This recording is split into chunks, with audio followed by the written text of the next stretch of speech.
नमस्कार। आपका अखबार के इस अंक में आपका स्वागत है। मैं हूं प्रदीप सिंह। भाजपा की राजनीति में, बल्कि मैं कहूंगा देश की राजनीति में, एक नए सितारे का उदय होने वाला है। हालांकि इस सितारे के बारे में आप जानते हैं और काफ़ी लंबे समय से ये अपनी चमक दिखा रहा है।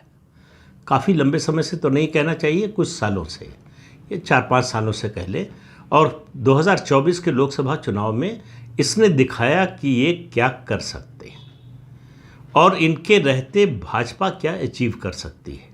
और सबसे अच्छी बात भारतीय जनता पार्टी की दृष्टि से अगर देखें तो ये है कि ये सितारा दक्षिण से उदय हो रहा है। सितारे का दक्षिण जो भाजपा का सबसे कमज़ोर गढ़ है, अगर कर्नाटक को छोड़ दें तो भाजपा जो है लगभग नहीं के बराबर है दक्षिण भारत में। और ये सबसे कमज़ोर कड़ी है और यही इलाका रहा है जो कांग्रेस पार्टी को हमेशा बचाता रहा है। यहाँ तक कि इमरजेंसी के बाद अगर आप देखें जो चुनाव हुए 1977 में, उस समय भी दक्षिण ने कांग्रेस का साथ दिया था। उत्तर पश्चिम और पूर्वोत्तर ने साथ नहीं दिया उस तरह से, लेकिन दक्षिण ने पूरी मजबूती के साथ दिया। इसीलिए 1977 में उस बुरी स्थिति में भी कांग्रेस की लोकसभा में 150 सीटें आई थी। तो इससे आप अंदाज़ा लगा लीजिए कि दक्षिण का महत्व कितना है। वैसे तो हर राज्य का है, हर क्षेत्र का है, लेकिन जहां आप कमज़ोर होते हैं वहां अगर आप बढ़ते हैं तो उसका महत्व और ज़्यादा होता है। भाजपा का इस समय सारा फोकस अगर हम कहें, वैसे तो 5 राज्यों में चुनाव होने वाले हैं, बिहार, उसके बाद पश्चिम बंगाल, फिर केरल, फिर तमिलनाडु और असम। 5 राज्य भाजपा के लिए जो महत्वपूर्ण है, लेकिन भाजपा का बहुत बड़ा फोकस कहे तमिलनाडु है। तमिलनाडु में 2026 में विधानसभा का चुनाव होना है और भारतीय जनता पार्टी वहां चुनाव लड़ने के लिए चुनाव नहीं लड़ रही है। इस बार की परिस्थितियां बिल्कुल अलग हैं, जिसकी शायद आज हम आप उस तरह से कल्पना न कर सके, जैसा नतीजे के बाद दिखाई देगा। भाजपा तमिलनाडु में सत्ता में आने के लिए लड़ रही है, लेकिन आप एक बात का ध्यान रखिए, जब मैं ये बात कह रहा हूं तो भाजपा के अकेले की बात नहीं कर रहा हूं, एनडीए की बात कर रहा हूं। एनडीए की सरकार बनाने के लिए भाजपा संघर्ष कर रही है और लक्ष्य जो रखा गया है वो 126 विधानसभा सीटों का। आपको मालूम है कि तमिलनाडु विधानसभा में कुल सीटों की संख्या 234 है और बहुमत के लिए 118 सीटों की ज़रूरत है। तो भारतीय जनता पार्टी का लक्ष्य है कि एनडीए, जिसमें अभी हालांकि औपचारिक घोषणा नहीं हुई है, अन्ना द्रमुक शामिल होने जा रही है।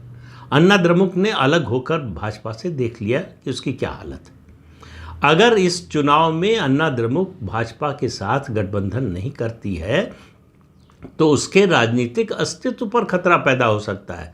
2024 के लोकसभा चुनाव में 7 लोकसभा सीटें थीं जहां अन्ना द्रमुक के उम्मीदवार की जमानत जब्त हो गई।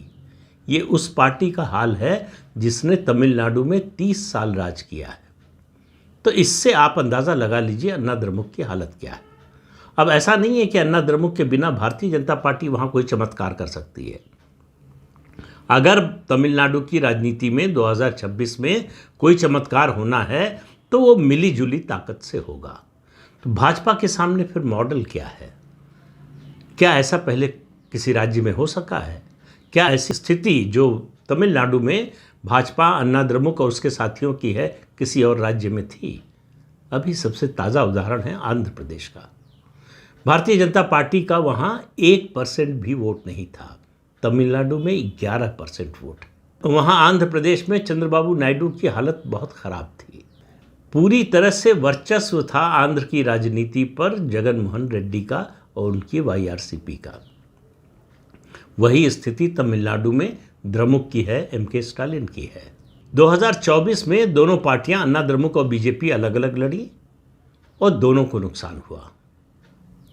दोनों ने एक दूसरे के खिलाफ जो है आरोप प्रत्यारोप का दौर चलाया लंबा। भाजपा के प्रदेश अध्यक्ष के अन्नामलाई ने ई पलनीस्वामी जो महासचिव हैं अन्ना द्रमुक के, उनके नेतृत्व में जो पार्टी चल रही है उसके बारे में उन्होंने कहा कि ये बेटिंग एजेंट की पार्टी है। तो बदले में पलनीस्वामी ने पलटवार किया और कहा कि बीजेपी जो है वेस्ट लगेज है। अब ये सब दौर देख चुके हैं। अगर आप थोड़ा सा पीछे जाएं, ज़्यादा पीछे नहीं, 2019 से 2024 के बीच में, तो इसी तरह के संबंध चंद्रबाबू नायडू और भाजपा में थे। चंद्रबाबू नायडू 2018 में एनडीए से अलग हो गए और भाजपा ही नहीं, प्रधानमंत्री पर निजी हमला करने लगे। अन्ना द्रमुक ने एक बार भी प्रधानमंत्री पर निजी हमला नहीं किया। ये एक फ़र्क है। दूसरा, जिस तरह का वर्चस्व जगन मोहन रेड्डी का आंध्र प्रदेश की राजनीति में पर था, उसी तरह का वर्चस्व तमिलनाडु में द्रमुक और एमके स्टालिन का है। लेकिन जगन मोहन रेड्डी भी भारी एंटी इनकम्बेंसी का सामना कर रहे थे और डीएमके भी कर रही है। एमके स्टालिन की सरकार बहुत बड़े पैमाने पर अलोकप्रिय हो चुकी है, लेकिन किसी सरकार के अलोकप्रिय होने का मतलब ये नहीं होता कि वो सरकार चली जाएगी। सवाल ये होता है कि उसकी जगह कौन लेगा, और जो जगह लेना चाहता है उसकी अपनी ताकत क्या है। तो तमिलनाडु में ऐसी कोई पार्टी नहीं है, एक पार्टी नहीं है जो द्रमुक को सीधे चुनौती दे सके। चुनौती अगर दी जा सकती है तो गठबंधन के जरिए। भारतीय जनता पार्टी ने पिछले कुछ सालों में के अन्नामलाई को पहले प्रदेश अध्यक्ष बनाया और उसके बाद जिस तरह से उन्होंने कैंपेन किया, पार्टी को ग्राउंड लेवल पर खड़ा किया, वो एक अपने आप में चमत्कार है। तो अलग लड़के सीट तो नहीं मिली, लेकिन के अन्नामलाई ने ये दिखाया कि कितने कम समय में पार्टी का जनाधार कैसे खड़ा किया जा सकता है। 11% वोट तमिलनाडु की राजनीति में, जहां पूरी राजनीति द्रविड़ राजनीति के चक्कर में फंसी हो, दो पार्टों के बीच में फंसी हो, वहां से भाजपा के लिए रास्ता बनाकर निकालना बहुत कठिन लक्ष्य था, जिसको के अन्नामलाई ने हासिल किया। तो अब कहते हैं कि हॉर्सेस फॉर कोर्सेज। हर व्यक्ति हर जगह फिट नहीं होता और हर व्यक्ति की हर जगह ज़रूरत नहीं होती। याद कीजिए, सेकेंड वर्ल्ड वॉर के बाद विंस्टन चर्चिल, जिन्होंने इंग्लैंड को सेकेंड वर्ल्ड वॉर जिताया, उनको इंग्लैंड की जनता ने हटा दिया कि भाई युद्ध खत्म हो गया, आप युद्ध के लिए आपको ठीक मानते थे, अब आपकी ज़रूरत नहीं है, शांति हो चुकी है, युद्ध समाप्त हो चुका है, विश्व युद्ध, अब आप हमें जो है निर्माण की ओर बढ़ना है, दूसरे काम करने। इसलिए जनता समय के अनुसार अपनी रणनीति बनाकर फैसला लेती है। तमिलनाडु की राजनीति में कुछ ऐसा ही समय है जब लोग बदलाव चाहते हैं। एक बड़ा क्लास एस्पिरेशनल यूथ का पैदा हो गया है जो द्रविड़ राजनीति से ऊब चुका है, उसमें बदलाव चाहता है, लेकिन वो ये देख रहा है कि कोई विकल्प है क्या। के अन्नामलाई के रूप में विकल्प उसको नज़र आ रहा था, लेकिन पार्टी का संगठन बीजेपी का इतना बड़ा नहीं है। फिर कह रहा हूँ, लेकिन अगर बीजेपी, पीएमके, अन्ना द्रमुक, एमडीएमके, ये पार्टियाँ और कुछ और छोटी पार्टियाँ हैं, इनका अगर गठबंधन बनता है तो वो डीएमके को चैलेंज करने की स्थिति में है, चुनौती देने की स्थिति में है।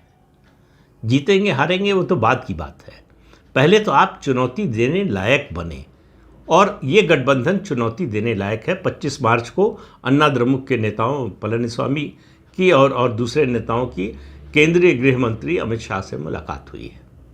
उसके बाद एक डेवलपमेंट ये हुआ है, उसके बाद के अन्नामलाई भी मिले गृह मंत्री से और उन्होंने कहा कि वो प्रदेश अध्यक्ष का चुनाव नहीं लड़ेंगे। तो चर्चा हुई कि के अन्नामलाई की बलि दी जा रही है, उनको सेक्रीफाइस किया जा रहा है। अन्ना द्रमुक की शर्त थी कि गठबंधन तभी होगा जबकि अन्नामलाई जो है वो प्रदेश अध्यक्ष नहीं होंगे या ऐसी स्थिति में नहीं होंगे जो निर्णय ले सके।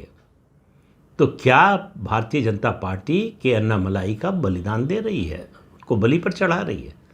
ऐसा बिल्कुल नहीं है। के अन्नामलाई के लिए भारतीय जनता पार्टी इससे बड़ी भूमिका देख रही है। इसीलिए कह रहा हूं कि वो दक्षिण भारत की राजनीति का उगता हुआ सूरज है, और उगता हुआ सूरज जो है वो जब रोशनी फैलाता है तो फिर कोई कोना अंधेरा नहीं रहने पाता। और अगर आप चेस की भाषा में कहें, शतरंज की भाषा में कहें, तो एक मोहरा जो, वैसे तो राजा और रानी बहुत महत्वपूर्ण होते हैं, लेकिन एक मोहरा जो चौतरफा मार करने की ताकत रखता है, मैदान खाली कराता है और खाली मैदान मिलने के बाद तबाही मचाता है, वो होता है घोड़ा। के अन्नामलाई भारतीय जनता पार्टी का दक्षिण की राजनीति का घोड़ा है। वो एक दिन उनको राष्ट्रीय राजनीति में भी बड़ी भूमिका निभानी है, लेकिन वो बाद की बात है। के अन्नामलाई की भूमिका बढ़ने जा रही है। अब तरह तरह की अटकलें हैं कि उनको राज्यसभा में लाया जाएगा, केंद्र में मंत्री बनाया जाएगा, या हो सकता है नया राष्ट्रीय अध्यक्ष बनने के बाद वो केंद्र में राष्ट्रीय महामंत्री बन जाएं। उनको कोई भी पद मिल सकता है, लेकिन ये आप मानकर चलिए कि के अन्नामलाई की बलि नहीं दे रही है बीजेपी। बड़ी मुश्किल से बड़े दिनों बाद उसे एक ऐसा नेता मिला है जो पार्टी के प्रति पूरी तरह से कमिटेड है, एक बात। दूसरा, लोगों में लोकप्रिय है। दक्षिण में भाजपा के लिए दिक्कत जो आ रही है, किसी भी राज्य में किसी भी पार्टी के लिए आती है कि अगर आपका जो प्रदेश का नेतृत्व है वो लोकप्रिय नहीं है तो फिर बड़ी मुश्किल होती है पार्टी को आगे बढ़ाने में। के अन्नामलाई की सबसे बड़ी खासियत है कि वो सहज उपलब्ध है, उनसे मिलने में किसी को कोई दिक्कत नहीं होती, और लोगों के बीच में रहना, लोगों के बीच में जाना, ये उनकी कोई रणनीति नहीं है, ये उनका स्वभाव है। इसका फायदा भारतीय जनता पार्टी को मिल रहा है। तो भारतीय जनता पार्टी अभी स्ट्रेटेजिक हितों को देखते हुए, उसको मालूम है कि अगर द्रमुक को हराना है, अगर डीएमके को सत्ता से बाहर करना है स्टालिन को, तो गठबंधन के अलावा कोई रास्ता नहीं है।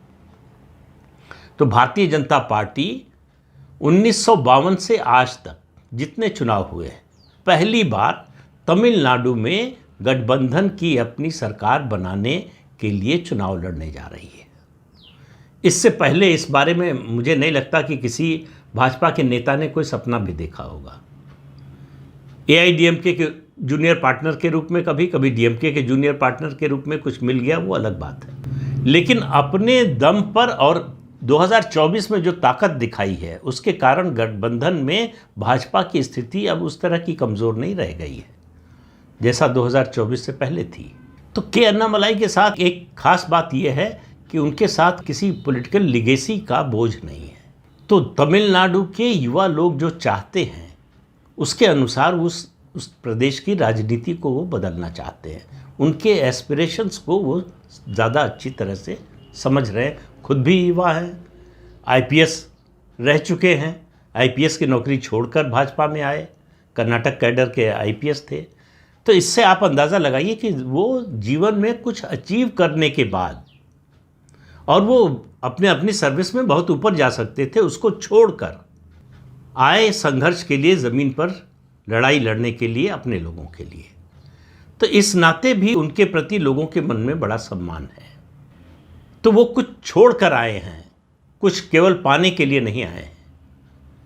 भारतीय जनता पार्टी के लिए के अन्नामलाई दक्षिण की राजनीति में एक बहुत बड़ा ऐसा कार्ड होंगे, ऐसे नेता के रूप में उभरेंगे जो पूरे प्रदेश की और उस क्षेत्र की जो है राजनीति में बड़ा बदलाव ला सकता है। तो इतने बड़े एसेट को भारतीय जनता पार्टी वेस्ट कर देगी या हाशिए पर धकेल देगी, इसकी कल्पना करना भी गलत है। तो जिस तरह से आंध्र प्रदेश में हुआ, चंद्रबाबू नायडू बहुत बुरी हालत में थे, बीजेपी कहीं गिनती में नहीं थी, लेकिन अलायंस हुआ चंद्रबाबू नायडू, बीजेपी और उसके अलावा पवन कल्याण, और क्या चमत्कार हुआ आप देखिए, पूरी बाजी पलट गई। तो के अन्नामलाई किसी सिपाही का शिकार करने वाले मोहरे नहीं हैं, वो राजा का शिकार करने वाले मोहरे हैं, और भारतीय जनता पार्टी उसी रूप में उनका इस्तेमाल करना चाहती है, उसी भूमिका में उनको देखती है। बीजेपी को भी कोई बहुत जल्दी नहीं है तमिलनाडु को लेकर, और अन्नामलाई को भी बहुत जल्दी नहीं है। उम्र उनके साथ है, समय उनके साथ है, और पार्टी उनके साथ है, और सबसे बड़ी बात, केवल उनको जनता को अपने साथ करना है बड़े पैमाने पर। और ये दिन जो अभी जो परिस्थिति दिखाई दे रही है, भविष्य के बारे में कोई नहीं जानता, लेकिन आज जो परिस्थितियां दिखाई दे रही हैं उसमें लग रहा है कि ये संभव है। भारतीय जनता पार्टी की अकेले सरकार जो है 2026 में बन जाएगी, ये सोचना भी मूर्खता होगा। लेकिन एनडीए की बन सकती है, इस संभावना से पूरी तरह से इनकार नहीं किया जा सकता। बनेगी कि नहीं, ये निर्भर करेगा कि द्रमुक कितनी मजबूती से लड़ती है, ज़मीन पर उसका कैडर कितना साथ देता है, और सबसे बड़ी बात, जनता उससे क्या हटाने के लिए तैयार हो चुकी है मानसिक रूप से। असंतोष तो है। देखिए, दो स्थितियां होती हैं राजनीति में। एक, जो सरकार है उससे असंतुष्ट हो लोग, मुख्यमंत्री या नेता से असंतुष्ट हो, और दूसरा ये तय कर चुके हों कि किसी भी हालत में हटाना ही है। तो पहली स्थिति तो दिखाई दे रही है। दूसरी स्थिति अभी उसके बारे में स्पष्टता जो है जैसे जैसे चुनाव नज़दीक आएगा तब आएगी, और जब ये अलायंस जो है पक्का हो जाएगा तब वो स्थिति स्पष्ट होगी। तो के अन्नामलाई को लेकर जिन लोगों को लग रहा है कि उनकी राजनीति खत्म हो गई या भारतीय जनता पार्टी ने उनको हाशिए पर धकेल दिया है, उनको अपनी गलतफहमी दूर कर लेना चाहिए। के अन्नामलाई भारतीय जनता पार्टी की राजनीति में, और मैं कह रहा हूँ देश की राजनीति में, बड़ी भूमिका निभाने वाले प्लेयर भविष्य में बनने वाले हैं। तो इसलिए तमिलनाडु की राजनीति पर नज़र रखिए। 2026 जो है वो एक बड़े बदलाव का एक पड़ाव होगा, मंजिल नहीं। तो इस अंक में इतना ही। अगले अंक में फिर मिलेंगे किसी नए मुद्दे के साथ। तब तक के लिए अनुमति दीजिए। आपसे अनुरोध है कि ये चैनल देखिए, शेयर कीजिए, लाइक कीजिए और सब्सक्राइब ज़रूर कीजिए। नमस्कार।